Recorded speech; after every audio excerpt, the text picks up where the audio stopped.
Welcome everybody to the Monday Night Tours. We are your guides through this magical journey of the Monday Night Wars. I am Josh Kaiser and I am joined today by Kyle Hoagland. How is it going?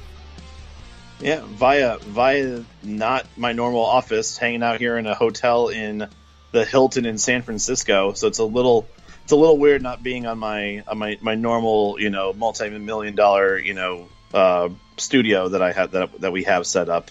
Because obviously all of our recordings are together in the same room.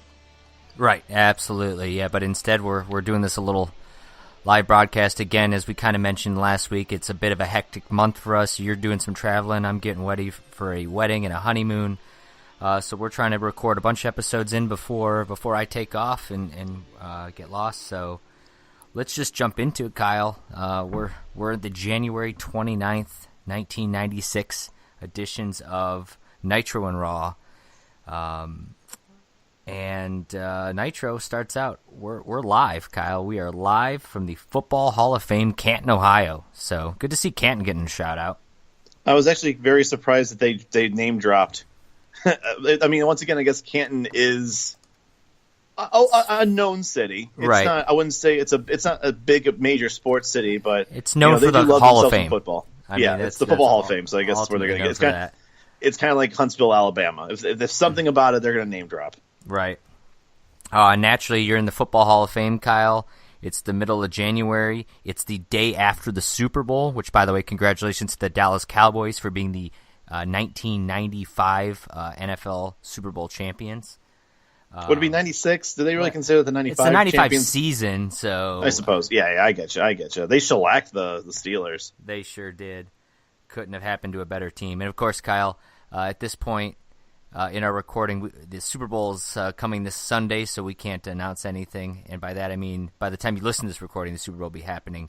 If we want to get into current... to make this podcast sound like it was recorded on the day it should be recorded, I'll say, I can't believe Roman Reigns won the Royal Rumble, and who would have thought Ronda Rousey would show up and win the Women's Royal Rumble? This are we not... Are we also guessing? Well, no, never mind. I thought you were talking about the Super Bowl. I mean, the Super Bowl's not this week. No, it's the Super Bowl would be the Sunday following today's podcast. But I'm I'm trying to pretend like I'm being up to date with things by, I swear to God, if you're right on Roman Reigns, I'll riot. Yeah, well, there you have it. But anyways, we're back to what I was saying. Congratulations to the Dallas Cowboys. We're in the Canton. We're in the Hall of Fame for the NFL. So Pepe, of course, is rocking a Dracula costume. It totally makes sense. You would think maybe he was wearing like a helmet, because we know he has that outfit. He does have the outfit. Seen it before. It would make perfect sense. Throw the Bears helmet on there. Why not? We're in the we're in the city for the Hall of Fame. Pepe could be rocking that. No, we'll put a Dracula costume on him because why? It's fucking January. I don't know. I don't know. I've come to the conclusion that they're phoning it in on Pepe, which is sad. All I can say is Pepe is probably feeling the same way we are, Kyle, that Mongo is sucking the life out of us, right? Let's move on. All right. Well, we apparently have the world titles going to be on the line tonight, Kyle. Is that what we're talking about? Because it happens every freaking week. And shockingly, Hogan's starting off the fucking card. Yeah, what is this about? It's very strange. I mean, he only headlines when he fights the Dungeon of Doom. I guess so. The Giant's going to get a world title match against the newly crowned Macho Man, so that's exciting, Kyle. Except for the fact that the world title is on the line every week on Nitro.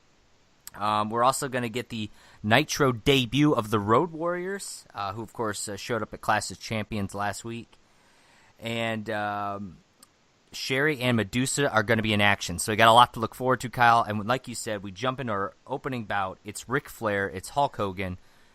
This would be a match that would make sense to be the main event of Nitro, but we're opening up on it. It also makes sense that they tend to do this on, once again, that's their formula. They like to have an interesting match at the start.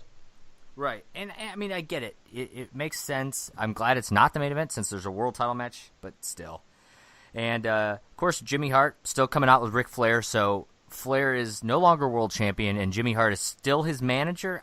I'm confused. What's going on here? I feel like at this point he's out there because he's still kind of in a storyline that he hates Hogan. So if it's a match against Hogan, he's also going to be out there, and that's the only justification I'm giving it.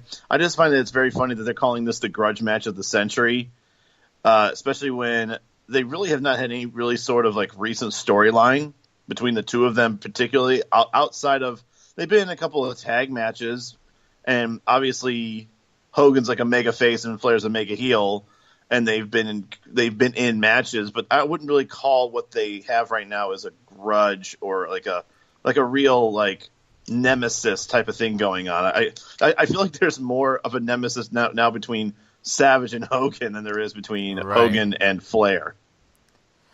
Yeah. Also, I got a note, Kyle. They gave a congratulations to the Dallas Cowboys, and then gave an even bigger special congratulations to the Pittsburgh Steelers. It was like they had lean, mean Kevin Green on there, so they're giving more of a shout out to the losing Steelers. But, whatever. I figured as much. I think they were a bit bummed at the Cow. I feel like the Cowboys are WWF to them. Right. At least back in the mid '90s. Right. Hogan's going to come out, Kyle. He's got his parade of women again, including Miss Elizabeth, who looks beautiful. It's always nice to see her. I mean, she's amazing. She's absolutely that is like, if someone were to ask me what a MILF looks like, that's Miss Elizabeth for sure. There you have it. The match starts out much like you'd expect, Kyle. A lot of chops from Flair, a lot of no selling from Hogan. At some point, we're going to come back from commercial, Kyle, and we get WCW Magazine, where a kid turns into Sting, and a Sting turns into a kid. And so you're saying the man becomes Monster, Monster becomes the man. And I think the magazine mentions that we'll find out more about Sting and Macho Man's and Hogan's friendship, and they talk about Halloween Havoc, maybe, or. No, it was World War III. It's World War the February edition for the November pay-per-view. Yeah, it's months behind. It's absurd, but I guess that's publication back in the day. I had to note, Kyle, we talked last week about how I noticed Raw had a lot of signs. Not the case here in Canton, not the case here with Nitro, so I don't know if that was just a one-off there for Raw or if it's still early in that. The match continued to go on. It's actually a pretty good match, Kyle. Hogan does a 6-count punch in the corner and then continues to bite the head of Flair, further proving the fact that Hulk Hogan is a heel and wrestles like a heel. I'm sorry, it's just the way it is. I mean, yeah, when he's on the outside, he also pokes in the eye, raking of the back. I mean, he's been doing this since we started watching Nitro. Oh, absolutely. Like I don't think he's done a match where he hasn't done some underhanded tactics. Not saying they're like, and it's always funny to listen to Mongo, because whenever like he or Macho like does any kind of heel work, he's like, oh, I love it. But then when he like Flair, if someone does it, he's like, that's despicable. Right. Speaking of despicable, Kyle, eventually Hogan's going to Hulk up, gives the big boot, goes for the leg drop, but Jimmy Hart's going to interfere. Out comes Arn Anderson. Eventually, I think Hogan hits a punch on Arn Anderson, which Nick Patrick's just letting all this kind of take place because why not? This isn't Randy Anderson. Randy Anderson would have called for the bell. Needless to say, Jimmy Hart and Arn Anderson grab Miss Elizabeth. They end up taking her shoe. Hogan ends up getting hit with this high heel shoe, which leads to a 3 count. This is a 1 3/4 star match, Kyle. I kind of liked how it started and kind of just fell apart for me. What about you? Wow, I actually really love this match. I thought the crowd was into it. It had a big match feel to it, even though it meant nothing, which is what I actually gave it more points, because I think the crowd felt like they were in. There was chanting. Hogan actually got a decent pop in Canton. Once again, I understand that Hogan and Flair matches are very, very, we could write them. But I think there was a little bit more selling than I'm used to with Hogan. I always laugh whenever Hogan takes like a backdrop and he like convulses in the middle of the ring like he's having a seizure. Right. Those are some of my favorite spots. So I was very delighted that Hogan seemed real mortal in this match. And they also gave it a long time. It was like a 13 to 14-minute match. Yeah. So it did mature enough, and it had a little bit of everything. I mean, it had, Miss Elizabeth accidentally kind of contributing to the loss. You had, a horse. You had, Arn Anderson trying to come in and stop it. You had, once again, the swerve finish that once again that involved Miss Elizabeth. You had the ref fucking up, which is a constant thing that happens in Nitro. I also like that he lost because Hogan has been talking about how he wants a world title shot, and he just lost to Flair. So his role has been stopped. Yeah, so he's been on this monumentous role, and I actually gave this, and you're going to probably be very shocked, especially you gave it 1 3/4. I gave this 3 stars. Wow. Once again, yes. I'm taking this from a production standpoint. I understand that they're not going to be the most crisp, most nimble guys in the ring, but I think they had as good of a match as they could have physically, and then they also played the storylines and everything else. They took advantage of all the pieces that were around the ring perfectly. I just think it was a well choreographed, well written, well booked match. I give it 3 stars. Big difference there. We'll have to defer to the fans to see what you guys think. That's one I think we need to reach out. You guys need to follow us on Twitter. Let us know what you thought about that Hogan Flair match, and if you side more with Hoagie or myself on that one. I think I just love the fact that Miss Elizabeth contributed to the loss too. There was something about that ending that I actually really enjoyed. That she actually had an accidental part in the match, right? And that's usually Miss Elizabeth throughout her whole career has really never had a say in matches. She's always just been there and kind of like watching in distress as like Macho Man gets his butt kicked, but she never really was involved in the decision in matches. So I just felt that this was whoever was the creative people who did this match. I actually think that they deserve a lot more credit. Well, I still, there's still the Nick Patrick letting things happen kind of the poor refereeing. Sure, but I would have rather they didn't DQ. If that would have happened and it DQ'd, I would have given this a much lower. I actually really liked the ending, so I was actually kind of glad that in this case we got more of Shark on Norton than we did other examples of Nick Patrick not allowing shit. I'm with you. After the match, Macho Man is going to come out to check on Hogan with Miss Elizabeth. Of course, Hogan is bloody now, Kyle. That stiletto really did a number to him. And Macho and Elizabeth are rocking matching outfits. I thought that was adorable. That's cute, right? After this, we get our WCW Saturday Night promo, which seemed early for the show, but here we are. Ric Flair's going to be now he might be on a roll, Kyle. He's got a match coming up with Dean Malenko, so that should be a good one. Then you got Eddie Guerrero versus Lex Luger. I'm actually kind of wish I could see that match because I want to know what they do with Eddie and Lex in that one. Public Enemy makes their debut to Saturday Night, so we got that going on. Sting's going to be there. The Taskmaster will be there, and so will the Giant, but he didn't get a picture. So, sorry, buddy. Apparently, this was. Yeah, I don't know. I mean, they definitely have stills of him, so it's not like they couldn't throw it up there. Right. This honestly was the first Saturday Night I legit wanted to watch. It did actually. This was actually like a Nitro quality card. Yeah, I really liked the card. The Guerrero Luger match, even though, like I said, I think. Just because of the names, and I know how good Guerrero is, not really so much saying that Luger's going to put up a great match, but I'm very curious as what the ending of that match is actually going to be. Like if Luger wins cleanly or if there's like a disqualification. And Public Enemy, I mean, I think any match is better than what they did on Nitro. That was dog shit. And Malenko and Flair, I know, are going to put up a decent match. Could be a great match. Absolutely, yeah. After this, Kyle, we get the Faces of Fear, which I didn't realize they were a tag team. I know they were eventually a tag team, but I didn't realize they were a tag team at this point. Well, the Faces of Fear existed in WWF. Well, right. But I'm saying as far as Nitro, like, I didn't know all of a sudden I've seen Ming wrestling countless times by himself, and all of a sudden, like, here he comes with Barbarian, and apparently Barbarian's also part of the Dungeon of Doom. Like, there's not a lot when did this all happen? Yeah, he's the fourth horseman also. But Barbarian, remember, he was part of the Super Assassins with Warlord just like a week ago or 2 weeks ago. And now it looks like Warlord's not happening anymore, so they just put Haku Ming back in there with Barbarian, which I'm glad because honestly they were actually one of my more favorite tag teams in the early '90s. Yeah, no, I mean it's good to see him. Of course, they're wrestling LOD. The Road Warriors in blue spikes. God, I couldn't unwatch the fact that they came out in blue spikes. There's so much about this. The blue spikes, first of all.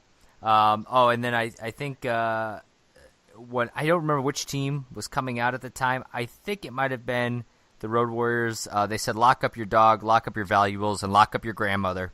So, yep, they were definitely talking about the Road Warriors. And then the crowd is chanting LOD, LOD, LOD, Kyle, which is kind of funny because that's Legion of Doom. That's You'd think they'd be wanting him to chant Road Warriors or something to that effect.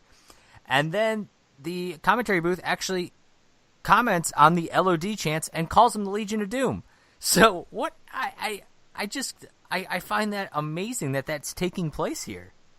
Yeah, I think the one that was talking more about it was Heenan. Heenan brought it up, but Bischoff acknowledged it. Yeah, he acknowledged he didn't ignore it. Which once again, I'm pretty sure Legion of Doom is a WWF property. Right. But once again, they're not afraid of talking about WWF shit. So I'm not shocked. I'm sure they would love to make sure that they're branding their guys as their own names. If it were the other way around and Legion of Doom were on Raw and the crowd was chanting Road Warriors, I have a feeling Vince and that commentary team are not acknowledging that whatsoever. No, I definitely agree. No, you definitely have a point. That said, Kyle, Bischoff also goes on, speaking of Raw, to talk about the RuPaul wannabes over there on on the other show. So, of course, they're making a big comment here about Goldust. A little interesting that they would go that way to attack Goldust's character. Would it be? It's kind of sad that I feel like the commentary during this match was 10 times better than the actual match. This match was fucking horrible. This match, it's weird, Kyle. I kind of enjoyed this match, but it dropped. I gave it. I'll say this: I gave it a 2-star rating, right? But it to me, it was a 2.5-star match until the ending, and it just seemed like it was a lot of I thought there was a couple botched spots. Yeah, I couldn't unnotice. There's 2 definite botched spots. You go ahead and speak. I'll talk about it. There's something. And I have the finisher is the big spot, is the big botch for me, Kyle. Yeah. At one point, it looks like they're setting him up to do the Doomsday, where he's putting him up on his shoulders, then the top rope clothesline. But Ming stops it, and the crowd is ready to explode to see that finisher. I thought it was a perfect setup. I'm like, oh, here comes the ending of the match, and they don't do it. And then a couple, 30 seconds later maybe, they get ready for a pile driver, and instead there's a top rope clothesline that kind of half hit. He jumps over the guy. Is it Barbarian? I think that's going to do the pile drive. It was fucking weird, and that's just the ending. It was. I don't know. I don't know what to make of this. When I looked at it, there were 3 parts I felt were like, okay, what the hell, guys? First of all, nobody no-sells a pile driver unless you're a Samoan or Hulk Hogan. You take a pile driver. Hulk took a pile driver and just stood up like he was the fucking Manchurian Candidate and didn't sell it at all. I was getting kind of mad. That's one of those forbidden moves nowadays because of how much it hurts and it can injure somebody. And Hawk just was like, fuck it. The other part that I thought was a blown spot was Barbarian goes to the middle rope and clotheslines. Oh, yep, Animal. I have that here. I just found it. Yep, go ahead. But they screw up the bump because I'm pretty sure Animal was supposed to clothesline him. Yes, but didn't. So Barbarian just went through with the clothesline, and then they tried it a second. The moment you ever see them try to do it twice, he goes right back to it. Yes, you're right. Because he gets up on the middle rope, jumps, and you're right. I think Animal was supposed to clothesline him or kick him or something to stop it. Doesn't. So then Barbarian just turns around and is like, well, let's just try this again. I'm like, what? That was so bad. And you can tell, probably Barbarian was like, dude, you were supposed to, hit me in the air. And then the other blown spot was actually Barbarian was supposed to power drive Animal and then have it broken up by Hawk by doing that top rope clothesline. But Hawk was so out of position, he was so far away that Barbarian, he's smart. He actually give credit to, it doesn't make sense for him to kind of stall that part. So he just put fucking Animal up and pile drove him. And then he's like, all right, let's just do it again.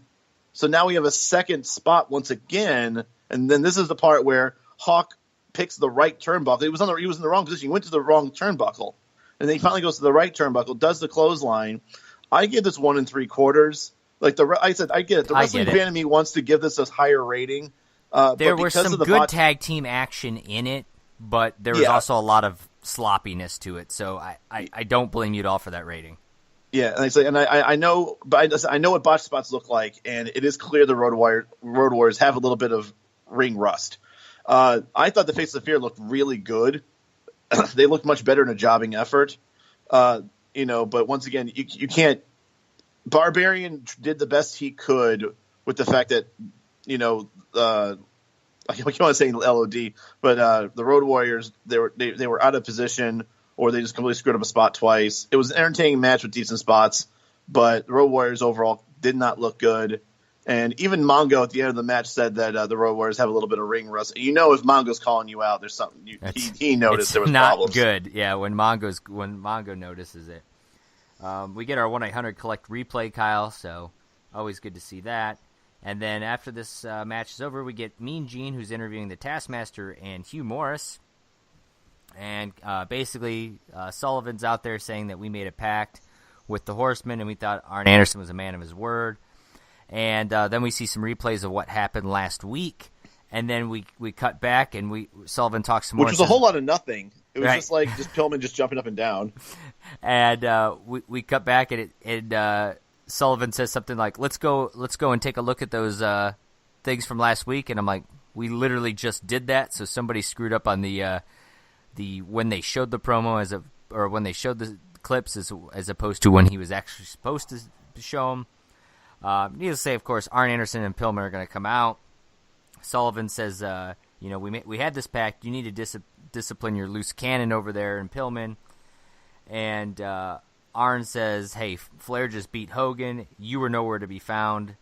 He said, talking to Pillman, basically, that I took care of it. He calls Pillman immature. He says he's a child and get ready for some tough love. Hugh Morris, meanwhile, just cackles like a creepy dude in the background. Pillman's begging, for it, and the Taskmaster and Hugh end up attacking Arn Anderson out of nowhere.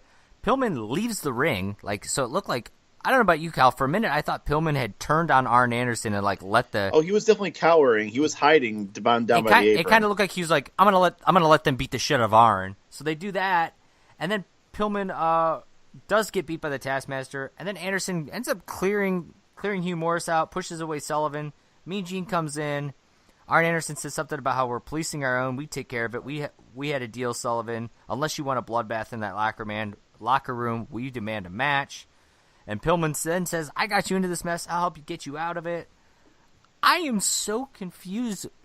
Is Pillman with the Horsemen? Is he part of it? Is he just trying to stir the pot and let the two factions kill each other? I am just lost in this whole storyline. This either could be a really fascinating storyline or completely wasted. I'm scared. I'm pretty sure it's the latter. But I am too. This actually could be an intriguing storyline.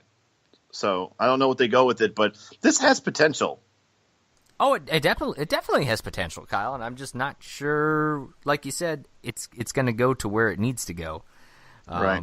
But I don't know. It was a little confusing of a segment, but ultimately we're going to, I think, get some sort of tag match or something here going forward.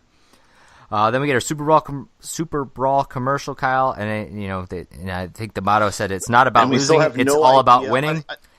February 11th. It is January 29th. We have 13 days till Super Brawl, and I don't know a single match on the card. I don't know anything about it whatsoever. Nothing. Did they... Yeah, exactly. We have not been told. I know we find out later more stuff, but as of right now, we know nothing. Nothing. About this card. We know it's all about the belts, and now we know it's all about winning and not losing. So literally the concept of wrestling in a nutshell. That's what this card is. Right. So here we are, Kyle. After this, Mean Gene's in the ring with Sister Sherry. And but first, Kyle, they're going to show what happened last week. Of course, is at Clash of the Champions. Sherry and Colonel Park were supposed to have a wedding. Medusa decides that she's going to cockblock the entire thing. Attacks for no reason other than just to be on television. I suppose so. She, throwing her through the cake table and all that kind of stuff. And we cut back to the ring. Mean Gene runs out of the ring as Medusa comes into the rope with a top rope clothesline, and the bell rings. So this is your Medusa Sister Sherry match, Kyle. Apparently Medusa going to come out of nowhere and attack Sherry. Needless to say, this match is over in about a minute and a half, and Medusa's top rope slam is reversed into a cradle 3 count for Sherry, who wins this. The match is followed up with Medusa basically banging Sherry's head repeatedly into the mat. I gave this 1 star. Medusa threw away the WWF Women's championship on live television. Probably the most controversial thing we've seen since the war started. Got her in a ton of hot water. Like you said, she was basically blacklisted from the WWF for 20 years.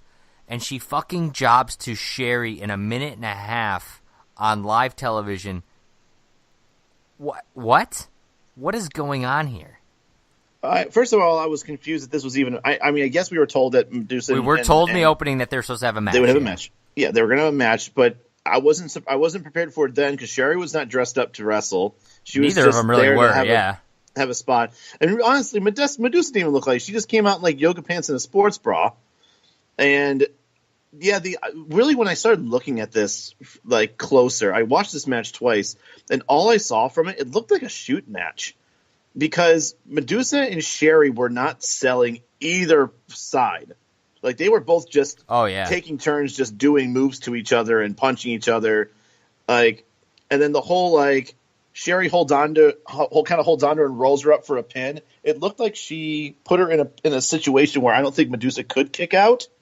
So, like, it's almost like Sherry won the match, but in a way that I don't think Medusa was ready for, or that wasn't like the scripted ending. And then the moment that the match ended, like, the bell rang, and Medusa just dropped Sherry with a German that, like, accordion her. Like it looked like it hurt. And then she just starts slapping her and then, like, shaking, like, banging her head on the ground. And I also found it very funny that in most cases a referee can handle Hogan or Luger and keep them in the corner of the ring. It took 2 refs to make sure that Medusa was controlled. I gave this a 1.25 stars, only because it was really bizarre and it was chaotic. But it looked like it honestly looked like it was a shoot. Like, that German suplex was something that Sherry was not ready for or didn't expect it. So I feel like there actually was some legitimate. It felt like there was heat. So I gave it a 1/4 more star because I felt like there was a little bit of reality towards it. I'm not sure if it's because of, just aggravation. Maybe, like you just said, like Medusa, like, basically threw away her career in order to do something like this. So I don't know if this was just her taking taking liberties. But yeah, right. 1.25 stars. After this, Kyle, we are going to get our main event, the World Heavyweight Championship. It's Macho Man defending his title against the Giant. And then as the match is getting ready and people are coming out, we hear they say something about seeing 2 giants in a cage at Super Brawl. So did I miss something now, or is this their way of announcing that there's going to be some cage match action taking place at Super Brawl? Yeah, I don't like riddles. Like, yeah, they said something about a steel cage at Super Brawl and talking about, because Hogan hurt his eye, he might see 2 giants. And I'm like, wait, Is Hogan fighting the Giant now? Right. And then I heard earlier that Hogan was getting ready for his match against Savage. Is that in a cage match? Is that even at Super Brawl? Is that next week? Like, I couldn't make no idea what's going on. But apparently now Super Brawl, Kyle, we know 3 things. It's about the titles, it's about winning, not losing, and there's some cages involved. So yes, that's all we know. A lot of clarity going on here, Kyle. Macho Man's coming out with the Ho Train, or Miss Elizabeth, Linda, Deborah, whatever, and woman. Yeah, and woman. Macho Man immediately the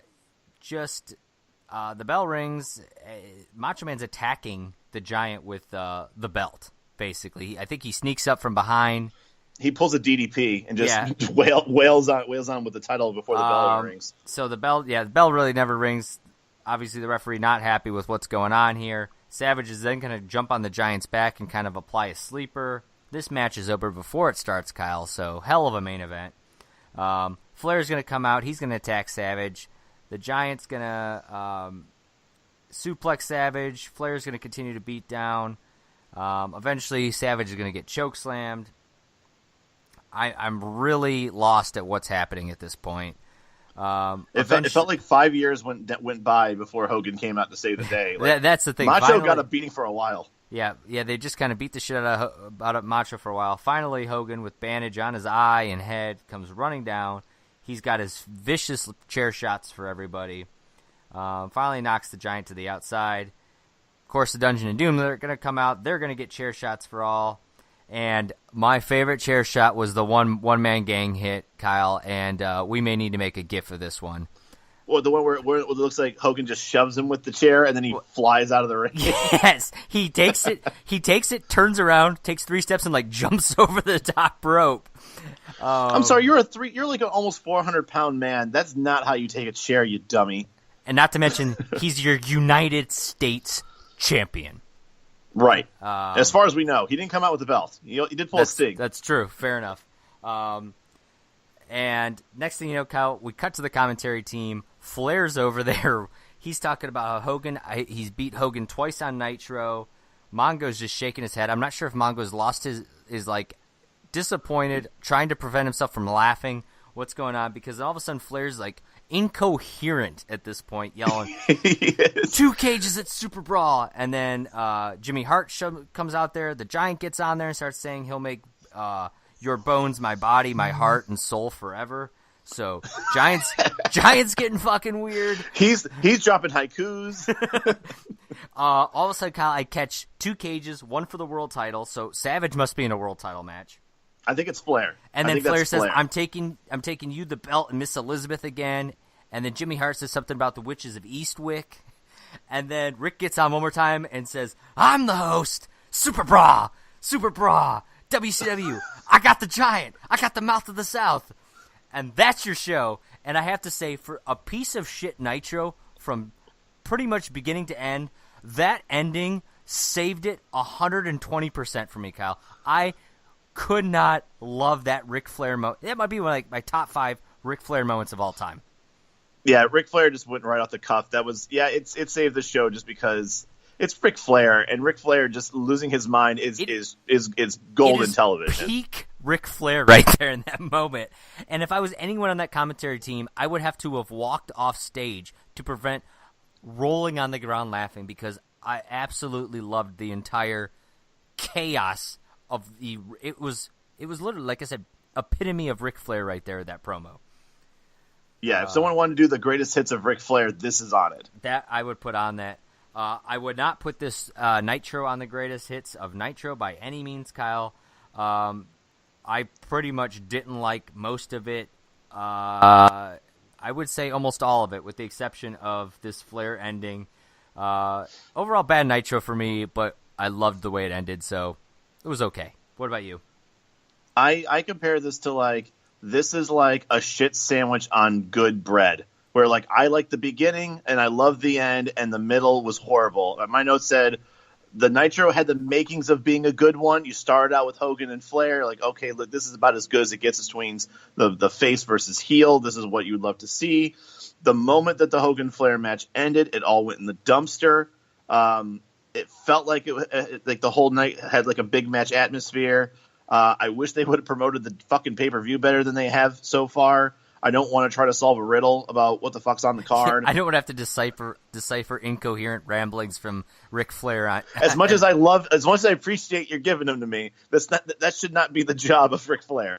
The Road Warriors debut was dog shit. The Sherry Medusa match seemed forced, and no one knew anything regarding how the match looked like it was going to end.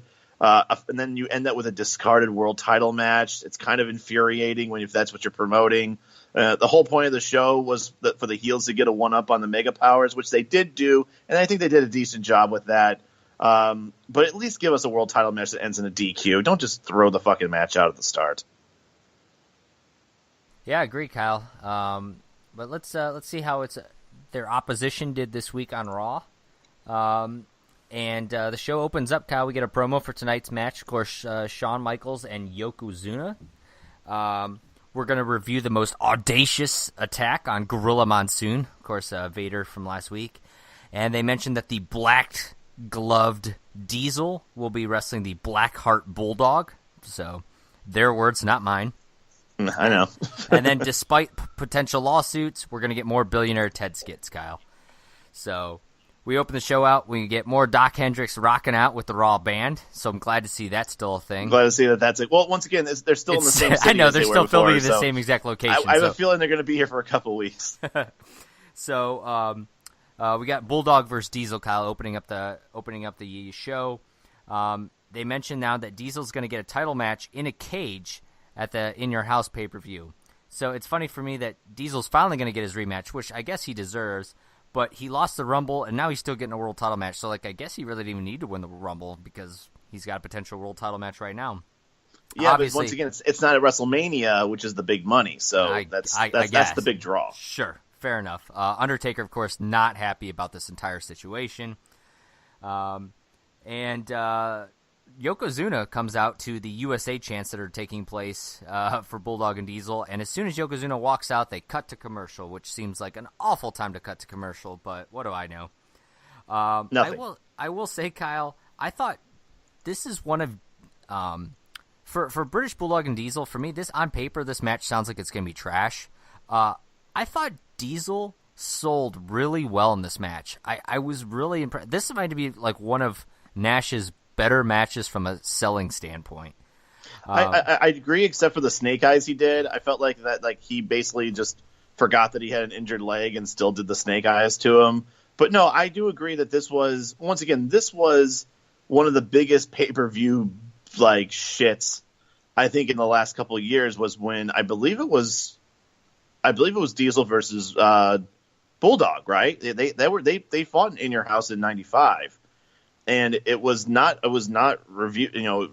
It was not, I guess, reviewed as a great match. So like, oh hey, let's do a rematch of one of the shittiest pay-per-view main events. You know what I mean? Right. So that's why I agree. I was with you. I was like, I'm not sure how I'm going to like this match. It was better than I thought, but let's not put the cart before the horse. It wasn't a fantastic match either. No. Ultimately, Kyle, I will give it 2.25 star match, and I think part of that was because my expectations were very low for it. Sure. Bulldog's going to remove the turnbuckle padding, which of course gets reversed, and he's the one who's going to take the exposed turnbuckle to the face. Yokozuna's going to run in and try to drop a leg drop on Diesel, but instead Diesel moves and he drops it on Bulldog. Ultimately, this will lead to Diesel's victory. What was your rating? Anything you want to add? How many finishes has it been where Yokozuna's leg drop is what ends it? A lot of them, and it's always him dropping it on another one of his Cornette partners. Or Yankee Bonsai drops the wrong guy or something like that. It was this match was okay. I gave it 2 stars. I guess once again, it was better than I thought, but I wasn't too interested in it. There was nothing about the two that really got me interested in the match. Like they don't have a grudge. They just basically said, hey, these guys main evented a pay-per-view. This might be good on television. But other than that, I just feel like it really didn't have much of a. There wasn't much in the scope of storytelling that really got me interested in it. But the match was okay, so I give it 2 stars. Yeah, I'll agree with you there. After this, Kyle, we're gonna get the Slam Jam brought to you by a dancing Doc Hendricks. Finally, Doc is back in the saddle. It is good to see Doc, and also the mural of Doc behind him. So it's double Doc. We got Doc Vision. This is gonna be good, Kyle. And I gotta say, as we were ripping on Nitro in WCW for basically not telling us at all what's happening on their upcoming pay-per-view, these Slam Jams are great because they're gonna break down the card for you, Kyle, with Doc Hendricks kind of going through things, and I appreciate that because I know what this In Your House is going to be, Kyle, thanks to this Slam Jam. Yeah, we can already prejudge it and say whether or not it's going to be garbage or not. Right, and of course they're going to talk about we get Diesel versus Bret Hart, your world title match. It's in a steel cage. They cut to a Hitman promo who basically says he used to have respect for Diesel, but he says now they're going to be running on Hitman power instead of Diesel power, which was just as good. It went over just as well as when Diesel said, you think it's Vader time, it's Diesel time. Yeah, check your clocks, it's Diesel time. So apparently we're just taking the other guy's motto and throwing our name instead of theirs in place of it. Add wrestler name here. Right. Hitman's still rocking that black eye, Kyle. I assume he's going to have it for a little while now, but that's... Oh, and Hart closes out by saying he's never lost a steel cage match, you dummy. So, apparently... Seems a little harsh. Yeah, apparently Hart... harsh words, and also something I learned. I didn't realize he was undefeated in cage matches. I almost want to check that. It's almost like when... what was it? Brother Love was talking about Mabel, and like he was the heaviest man that's ever thrown Undertaker threw a casket First man or to something. pin Taker or something. Yeah. Like also never. Yeah, right. Then, Kyle, we're going to get the Shawn Michaels versus Owen Hart. Of course, this match was confirmed last week as Michaels accepted Cornette's offer, and he's putting up his number one contendership at WrestleMania on the line against Owen Hart. And then, Kyle, we're getting the Crybaby match. If you recall last week, 123 Kid cut a terrible promo calling Razor Ramon a crybaby, and they had a diaper and a big bottle. And then he ran out with the bottle and put it in Razor's mouth during Razor's match with Triple H. This is being turned into a gimmick match where the loser is fed a bottle and a diaper. This is really happening in 1996, Kyle. The same time where they're in hot water for a androgynous character who is... Thank you for dropping the A word. I was wondering if you were going to say a gay man. who's stalking and creepy with Razor a month before, really pushing the limits of what is accepted on cable television. He's pushing the limits with Razor Ramon. He's pushing the limits like Thunder last Thursday. Sorry, every time you say push to the limits, I keep thinking of the WCW Thunder commercial. Go ahead. So Razor went from that to a match with 123 Kid where he will have a big bottle put into his mouth and a diaper put on him if he loses the match. And shockingly, Scott Hall felt unhappy with his time at the end of WWF. Well, that's weird.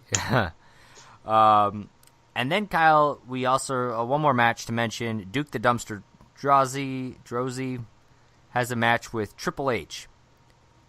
That's actually I had no idea that Duke the Dumpster was ever on a pay-per-view, other than making a Royal Rumble. Kind of. I'm about to say he was number 30. This is the rematch of the 1 versus 30. Right. So yeah, there's going to actually have an official match. So just crazy to me. I feel like Triple H could be doing so much more right now. Do you notice though that they're putting Triple H in matches with gimmicky trash hillbilly dirty guys, and it makes it where Triple H doesn't want to touch them or. Right. So that's your card so far, Kyle. That we know it in your house. It doesn't look great, but, we'll see. The cage match could be okay, and then the Michaels and Owen Hart should be a good one. The rest looks like a little iffy. Then the Slam Jam, they continue on by talking about how a TBS official expressed his delight initially with the skits, the Billionaire Ted skits, but then sent a letter, and if you looked at the letter, Kyle, that they posted on there, I didn't pause it and read it, but it's from Eric Bischoff. I saw that. And they said that there's basically they cut to the Billionaire Ted segment at this point, Kyle, and it's him basically at a press conference saying, I am not a hillbilly and I don't wear cheap suits, and he basically keeps avoiding and dodging questions that are asked by the media people. He stutters about lawyers and undercutting advertising, and they tell him that he doesn't care about the fans and you just want to run the WWF out of business. And at one point, he mentions how the Huckster's contract says he'll never lose, which got me to laugh a little bit because it's true for the most part. Well, I thought it was just kind of funny considering that he just lost by getting hit in the face with a shoe. Right. So it's true, but at the same time, it was the bad timing to do it this week because of the fact that Hogan jobbed this week. Knowing that these are pre-done segments, do you think they had seen this by any chance and knew that this was coming and timed it to that purpose? You think that Nitro changed the ending, maybe? I don't know. I'm just saying. It's a possibility. I wouldn't put it past Bischoff at all. Right. So, I don't know. They do it all of a sudden ends on a to be continued after Ted makes a comment that he's not going to use his own money, which apparently was a big shocker. So, that's your Slam Jam for the week, Kyle. Yeah, let's just move on. We get our tag team match, the Body Donnas versus the Godwins. I find it funny, Kyle, because a couple weeks ago it was the Godwin versus a Body Donna. Now they each have a tag partner. 2 weeks ago there were no tag teams involved. Now they both have cousins that they didn't know about before. Of course, Phineas Godwin and Tom Pritchard is Zip Donna. And this is a pretty quick squash match for the Godwins, who, of course, Phineas is going to get the pin and the bump here with the slop drop. They do a little do-si-do with Sonny. I gave this 1.25 star, Kyle. I kind of thought it was bad that the Body Donnas are jobbing so quickly after their tag title match that they had at the Rumble. I agree. This wasn't a good. It wasn't good. Also, it wasn't a good spot for Sonny either, because Sonny was kind of. First of all, it just looked cartoony. We're getting back to the whole like baby bottle and diaper, and it's. I don't know what line they're riding on, like where they are like, oh, this could have graphic content, and then they go to this like just cheap childish antics. It's like it's hard to like put the pulse on what the hell they're trying to figure out. It's almost like they're experimenting with new shit every week. I gave this a 1.5 stars. Only reason why I didn't give anything lower was because I was actually kind of glad that this match ended at 2 minutes. I know that the Body Donnas are supposed to be jobbers, so the fact that they lost in 2 minutes is fine by me. I was not interested. I'm glad that they didn't take up any more TV time. Yeah, Kyle, and then after this, we're going to get some updates on a little housekeeping. Apparently, Hitman and Undertaker are going to have the title on the line on Raw, which is kind of funny given that In Your House is already booked for Bret Hart to defend his title against Diesel. So I have a feeling that match is not going to end the way that Undertaker would like it to. Then we get a replay, of course, with the Vader's attack on Yokozuna at the Rumble, followed by his attack of Gorilla Monsoon. And they cut to a promo of Clarence Mason, Kyle, and he said he's fighting for Vader's... Yours and mine, my favorite attorney. Favorite attorney, absolutely. He's, of course, fighting for the rights of Vader, and I got to say his track record's pretty good. I have a feeling Vader will be wrestling again very soon in the WWF, Kyle. But basically said it's a case of self-defense because Monsoon touched him, and he said basically they need to throw out this suspension or they're going to turn around and sue the WWF. And then they cut to a promo, Kyle, where we can, if you have that address up, you can write your get well wishes to Gorilla Monsoon. So I'm very curious how many fans reached out to Gorilla Monsoon to wish him well. I just find it funny that Clarence Mason is calling self-defense when, like, Vader attacked him from behind. I just thought that was really funny that he's like, oh, clearly he was, like, fearful for his life, and this is a perfect case of self-defense. Like, dude, he was just standing there, and he just sandwiched Jack Doan and Gorilla Monsoon in the turnbuckle. It's not exactly self-defense, but, if he pulls this off, if Vader gets back in the ring, thanks to Clarence Mason, he is the greatest attorney of all wrestling. Absolutely, he is. I would agree, and he's already a 1996 potential MNT award winner. We should have given him an award. We should have given him an award last year. We should have, Kyle, but he's definitely in the ballot running this year. Yes. And, of course, Doc Hendricks is going to rock out with the Raw band again before we go to commercial. We come back from commercial, Kyle. Vince is in the ring, and he said he's ready to announce Gorilla Monsoon's replacement for the president role of the WWF, Roddy Piper. Of course, you and I both knew this was coming. Piper gets out there, basically asks if this makes him Vince's boss. He reminds everybody kind of some past transgressions that he's done in his career. He mentions the new generation, which of course is the big buzzword that the WWF's passing around right now. And he says they're faster, stronger, and smarter than his generation. And I gotta say, Piper's so good on the microphone. This whole promo was just so well done. I do find it funny that he promised no government shutdown. I just find that was just kind of a funny thing to say. I was just going to comment on that. Yeah, it's funny that happened given what's taking place currently. Ultimately,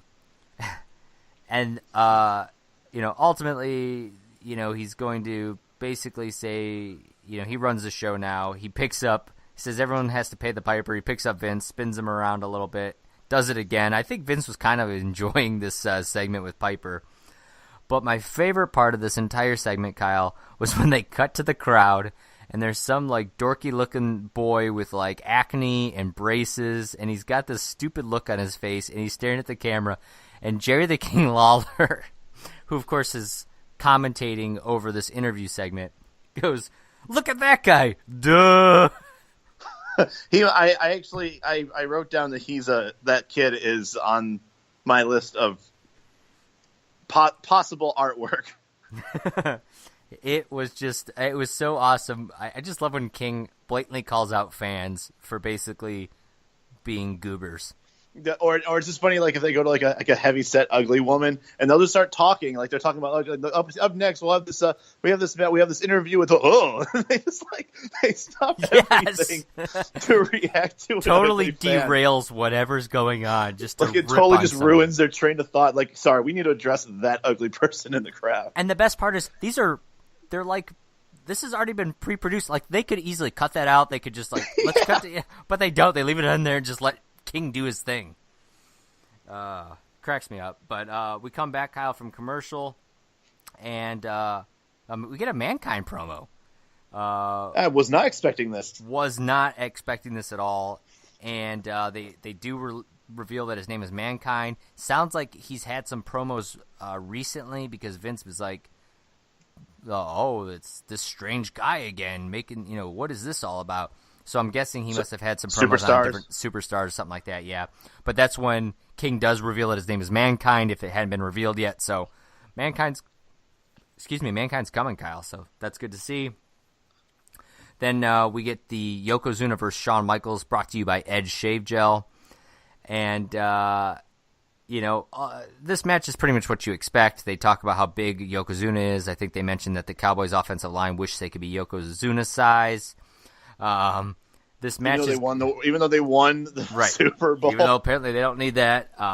They say something. I think King says that the fans worship Shawn Michaels, and Vince goes, ha ha ha ha. No, he doesn't take himself seriously, which I just thought was like he'd like Vince was during this time was like the biggest HBK dick sucker. Oh yeah, like.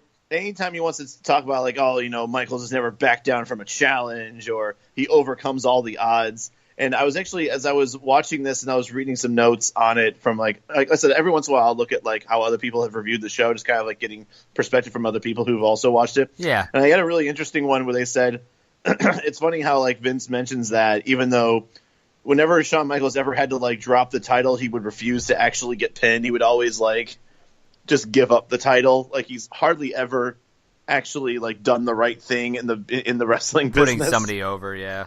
Right. So I thought that was a good point and also just very relevant to the fact that that's like one of his things, like one of the most resilient, never backs down from a challenge, does the right thing. Yeah. Like they're making him into like once again they're doing the Diesel treatment now on HBK.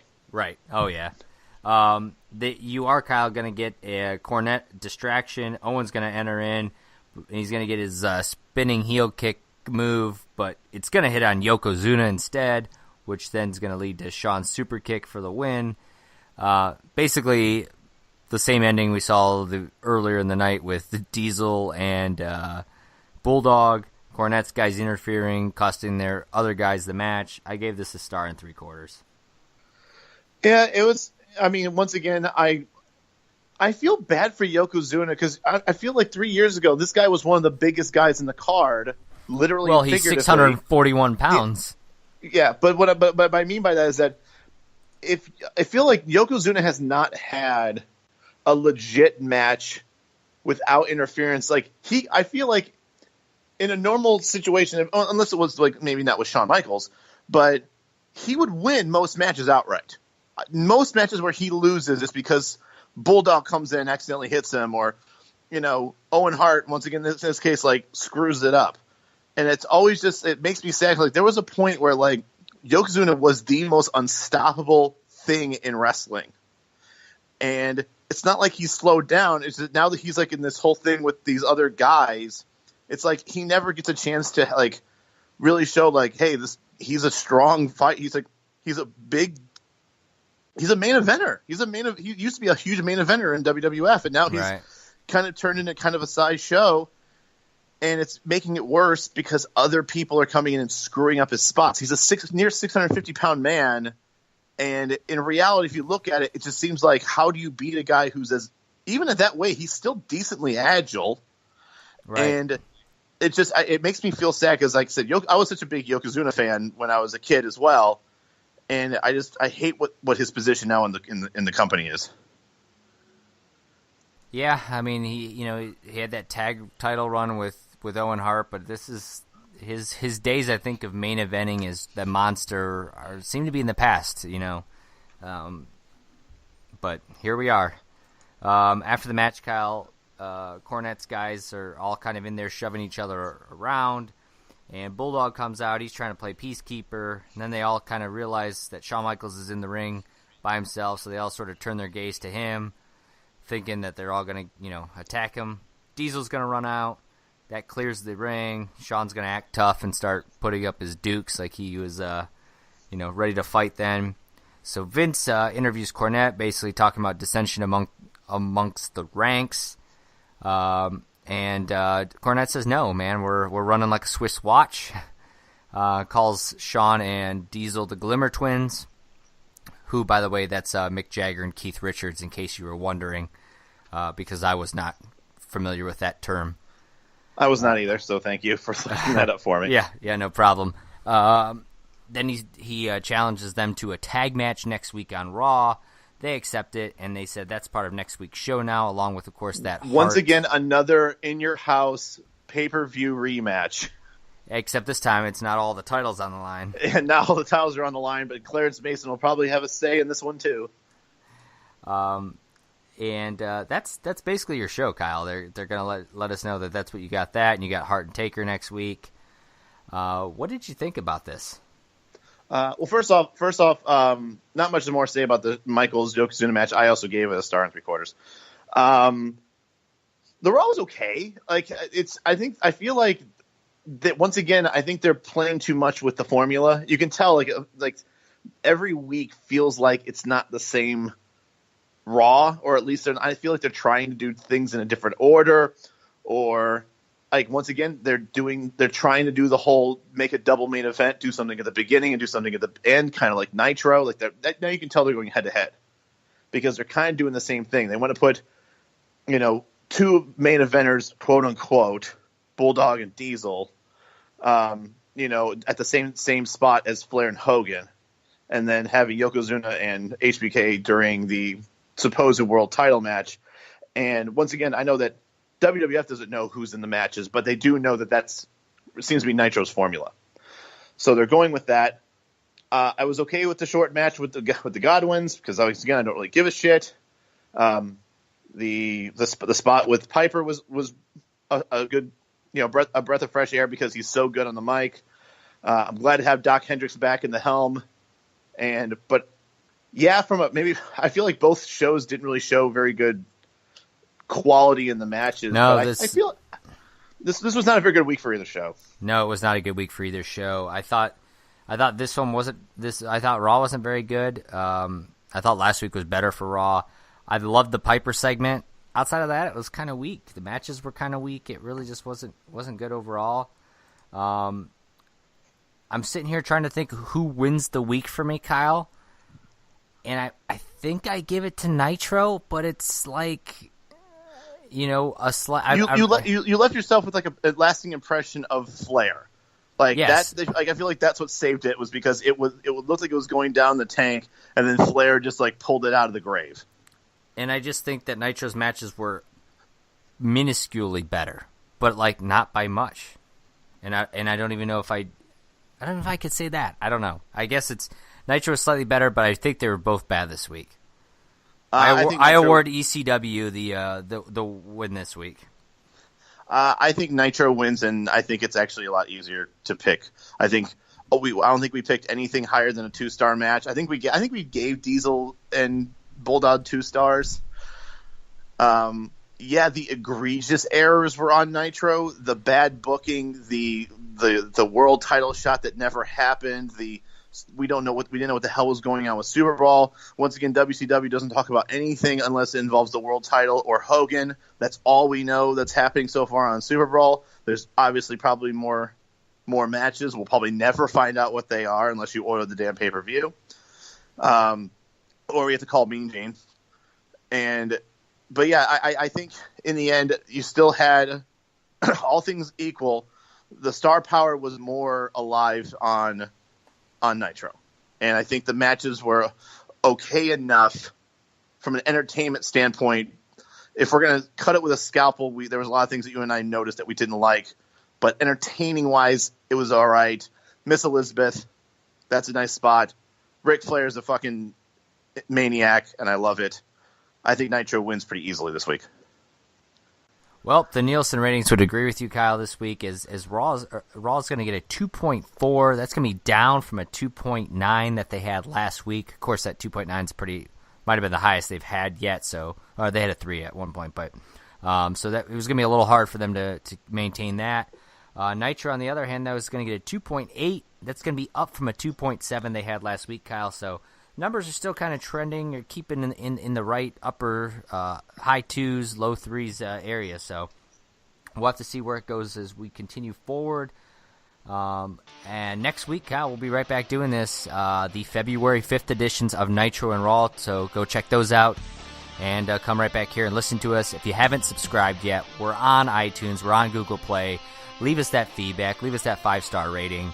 And then follow us on social media. We're on Facebook. Give us a like over there. Follow us on Instagram or Twitter. You can find us at Monday Night Tour, or always go to MondayNightTours.com for all of our past episodes, social media accounts, everything you need. And, for Kyle Hoagland, I am Josh Kaiser, and we will see you guys next time on the Monday Night Tours. Have a good Tuesday. See ya.